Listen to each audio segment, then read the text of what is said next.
So after the last episode, I realized that a lot of people actually prefer knowing tangible facts over philosophical ideas that are a little too ambiguous and complex to understand. So I thought, why not make another one of these videos before we get back to our regular programming. So let's discuss Dashavtara and Gas Giants in today's episode of I Read That Somewhere.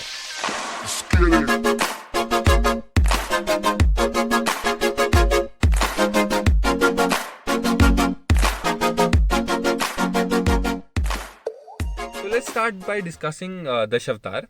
And Dashavtar is a very popular concept in Hindu mythology, described in the Bhagavad and the Garud Purana.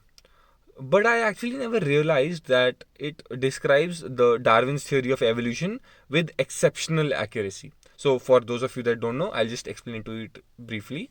So, there's this idea that Lord Vishnu has taken 10 avatars from the conception of the universe to its end, like forms of life, right?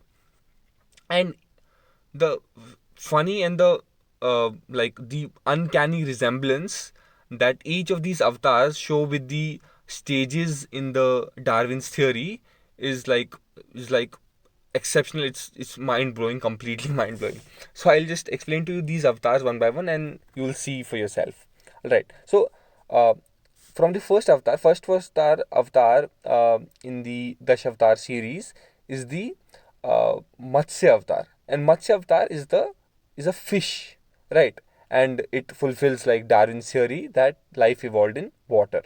Now the second avatar is tortoise, and it's an amphibian, so fulfilling the idea that there was a continuous struggle of like fishes to change and adapt to amphibian life, right? Third avatar is the boar, the Varha avatar, right? And it is completely a terrestrial animal, right? And complete land animal. So boar remind us of the animals like dinosaurs and mammoths that lived thousands of years before, right? Then there's the fourth avatar called the Narsimha avatar. Narsimha avatar is actually part human, part lion. So it is slightly transitioning into the human form. The body is slightly transitioning into becoming a human. So then there's the fifth avatar called the Vaman avatar. Now Vamana is a short an intelligent human, like he's the complete human, right? He doesn't have any animal characteristics, right? So we've finally reached the human form. Then there's the Parshuram avatar. Parshuram actually um, reminds of like Neanderthals and Homo erectus, right? People that used tools and slightly like they walked on their hind legs and they like built tools and did everything, right? Like built fire and everything. So that's that stage. Then there's the seventh avatar, which is the Ram avatar. Ram avatar is the perfect gentleman, like who followed everything like societal rules like monogamy and everything, and it's also known as the Maryada avatar.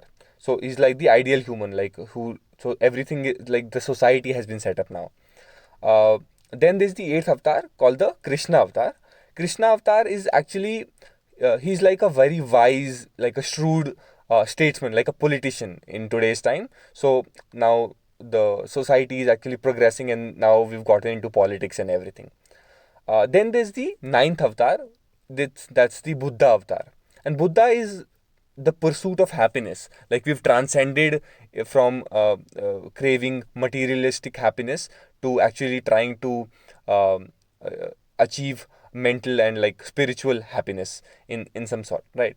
Then there's the final and the 10th avatar called the Kalki avatar. Kalki avatar has weapons, and it actually resembles the like humans of today, or maybe like 100 years from now that are like techno humanoid and like the man of tomorrow and something like that eventually would culminate with the end of humanity.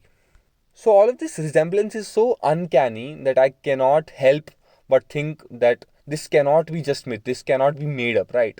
I'm not going to get into the details of the validity of the epics and everything, but this is a very nice food for thought. Now let's shift our focus to the next topic that we're discussing, gas giants. So gas giants are essentially large planets that are mostly gaseous, made up of hydrogen and helium, and they have very small cores. Like relatively, they're very small cores.